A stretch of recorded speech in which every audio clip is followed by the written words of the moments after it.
In this rewrite, we revisit the ending portion of Across the Spider-Verse. But full disclaimer, this is just for fun. I am in no way saying I can do a better job. This is just a if I had written it exercise. So have fun with it. But first, if you enjoy this video, please remember to like and subscribe. It helps with the YouTube algorithm.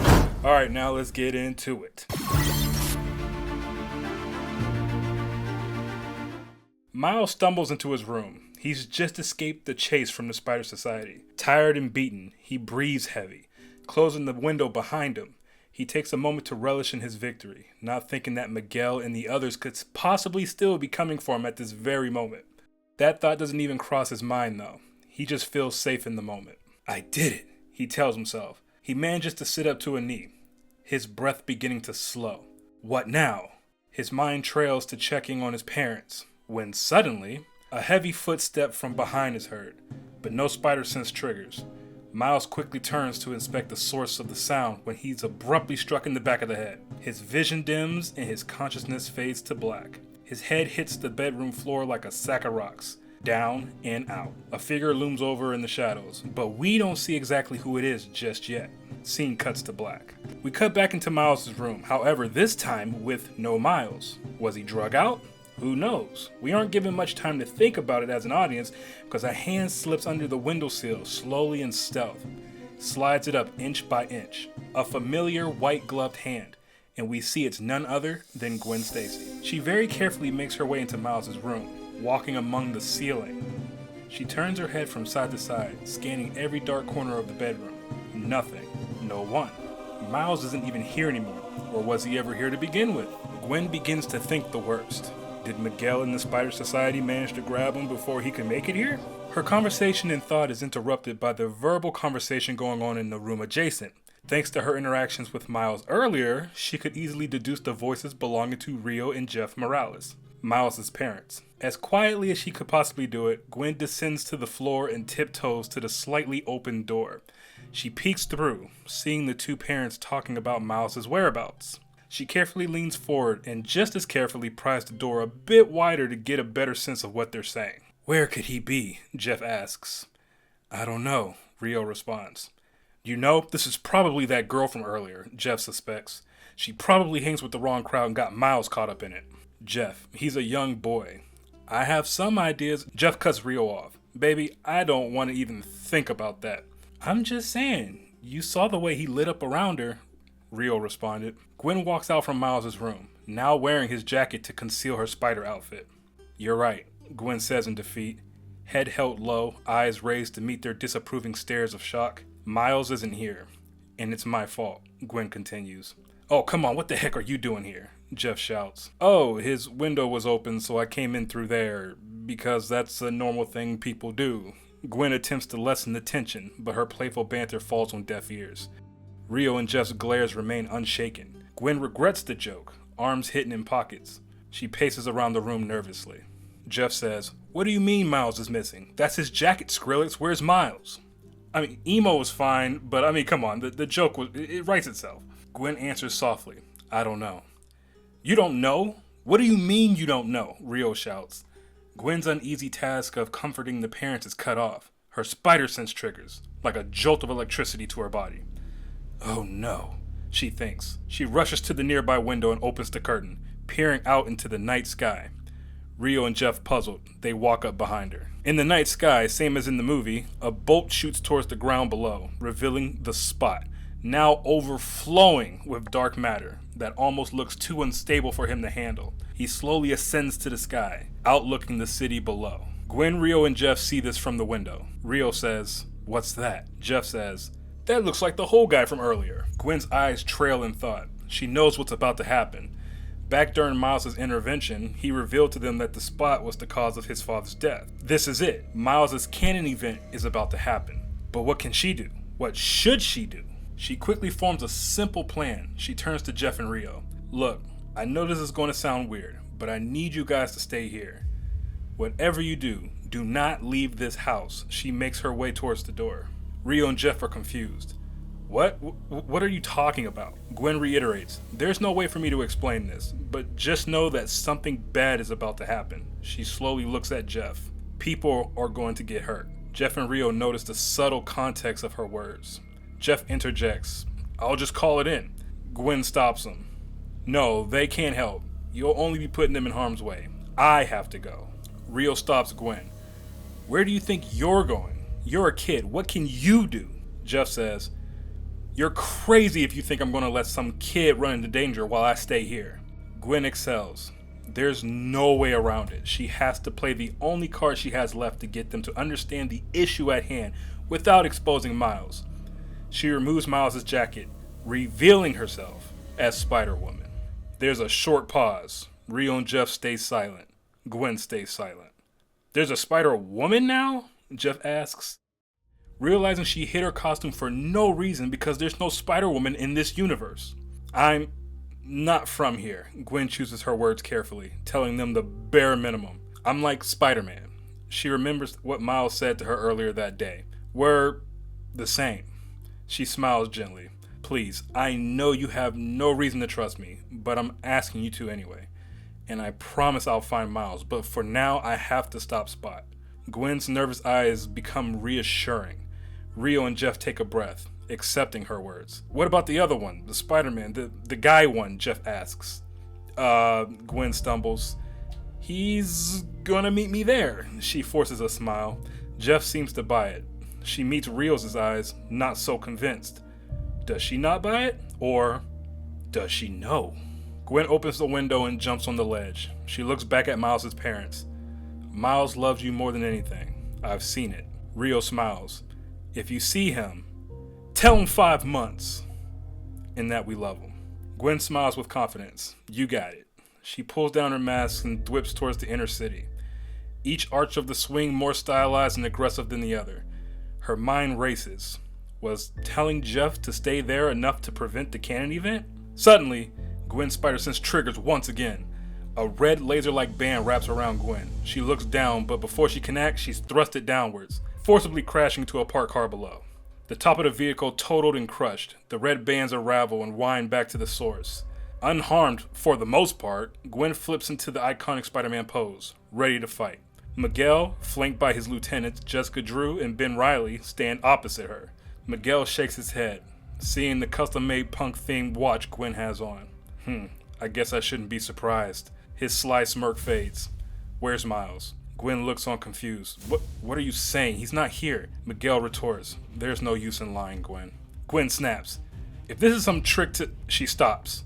Her spider sense triggers once again, this time revealing to her that Miles is in danger elsewhere. She stares blankly. At this point, we see Miles tied to a punching bag, slowly waking in what looks to be some sort of utility warehouse-like room. He glitches aggressively. He looks up, eyes widen. He sees a shadowy figure of a man hunched over a workbench. The scene reads almost in a horror-like setting. We get a split screen of Miles and Gwen realizing that he's in the wrong universe. Miguel reads Gwen's body language, quickly deducing that she's realizing something about Miles. If she's telling the truth, then either Miles ran away, or he never got here. He turns to Jessica Drew. "Jess, access the Go Home Machine's last transport data log. Subject, Miles Morales. Origin dimension, 1610. Jessica presses some buttons on her watch. A blue light flickers, displaying techno jargon and data files in a hologram format. "The log says Earth 42, Jessica answers. The sound of destruction within the city begins to fill the air. Spot has begun the beginning phase of the Canon event. Gwen snaps up. She turns away from Miguel and company. "I don't have time for this." She begins to walk away, heading towards the city. Miguel turns toward his other lieutenant. "Ben, head on over to Earth 42. Find Miles and detain him." Miguel lowers his voice a few octaves. "By any means necessary." Gwen stops, sensing the injurious nature of the command. Her fist shakes in uprising anger and annoyance. What does she do now? Maybe telling Jeff to stay was enough to prevent the Canon event. She flips around, seeing Ben Reilly open a portal. She jumps into action, shooting a zip line of webbing at him to stop him. Ben's spider sense triggers, but he doesn't make a move. Miguel slides into frame. Using his forearm blades, he slashes the web line from reaching Ben. Ben continues into the portal. It shuts behind him. Jessica revs her bike, looking almost unsure of the situation unraveling in front of her. Miguel says, "Jess, make sure Captain Morales gets to where he needs to be." Gwen looks at Jess, pleading with her through eye contact to not listen to him. Jess's eyes soften, but she ultimately drives off, on her way to follow the order. Miguel faces Gwen, blocking her path from reaching Spot. Gwen tries one last time to debunk Miguel's ideology in an attempt to prevent the fight. My dad's no longer Captain Miguel. The Canon can be broken.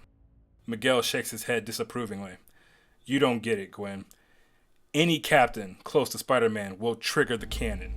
All you've done is traded one life for another. Gwen retorts, you don't know that. If anomalies aren't meant to exist, then how do they? Miguel's expression remains monotone. He looks down, almost as if affected by Gwen's logic, but returns to form seconds later. Sorry, Gwen, but this is happening. I can't let you interfere. You're not stopping this. Not today. Miguel prepares for battle. Gwen places her hand on her head. I am stopping this. Right now. Miguel's tech suit starts to form on his face. Gwen pulls down her mask. The two rush at each other. The allegory here is that Miguel represents the bad cops that Gwen spoke of with her father, so he and the Spider Society become Gwen's antagonists. Miles' antagonists become solely the Spot and Candy events as a whole, both of which carry over and resolve in Beyond the Spider-Verse. A side note, I also want to note, it's kind of funny, I think it's funny that Rio was concerned about Gwen, who doesn't speak Spanish, taking Miles away from her, while here, it's Miguel, the one that can speak Spanish, that is actively trying to take Miles away from her. Just thought that was some funny detail. At first I was going to keep the scene of Earth 42 Miles and Earth 1610 Miles meeting, but honestly I think keeping it a mystery as to who has him for the third movie is better. Though, let's be serious, pretty much everyone would know or at least have a 90% accurate guess of who it is. Now the general audience would probably benefit the most from it. Now here's a major change concerning Peter B. Parker that I love. Now in the actual movie, after Miles escaped the Spider Society, Peter B. kind of just goes home and goes to sleep. Now on the surface it doesn't seem like a big deal, right? Not until you remember that his son-like figure Miles is actively being hunted by a society of people while he's at home chilling and napping. That just doesn't sit right with me, so instead of napping, Peter is going to be reminiscing on the situation. Peter B. looks down at May, who, despite the situation, is still full of joy and playful energy. Peter manages a weak smile to reassure her, but mental images of Miles calling to him for help during the train chase flash in his mind. He thinks back to when he confessed to Miles that he's the reason for May existing.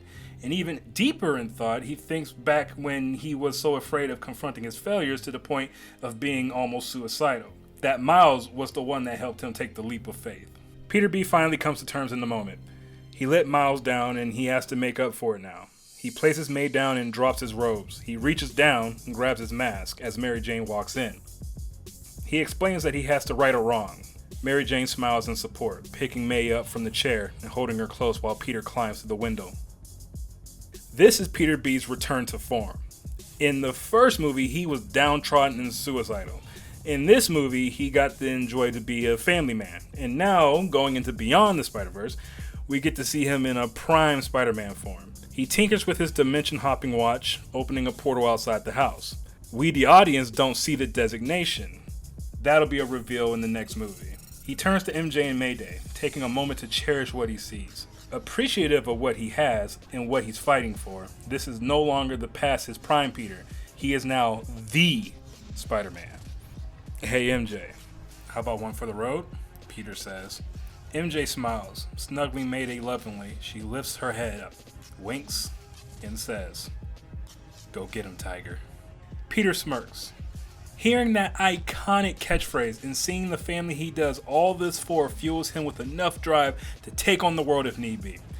He places the mask down on his face and dives into the portal outside. Back on Earth 1610, Jeff and Rio continue to look out the window, seeing the dark matter from afar radiating throughout the town. Though not visibly showing it on his face, not doing anything about it bothers Jeff immensely. Suddenly, his police radio sounds off. Alerting of damage to buildings being caused by an unknown entity is in progress, and that all available units need to report in to minimize the damage until something can be done to stop it, and to see exactly what it is that's causing the destruction. And as though through some second nature, Jeff begins to walk towards the radio, but stops when the hand of Rio clenches his shoulder. He turns his head slightly to her, seeing her slowly telling him not to go. Jeff turns his gaze from his wife to the radio, and then back to his wife. Rio could already see it on his face that his decision has been made. They don't know the specifics, but they know through Gwen's tone that something, possibly deadly, would happen tonight if they didn't stay put. However, Jeff takes a breath and reminds Rio, finding comfort and strength in her eyes, that their family doesn't run from things.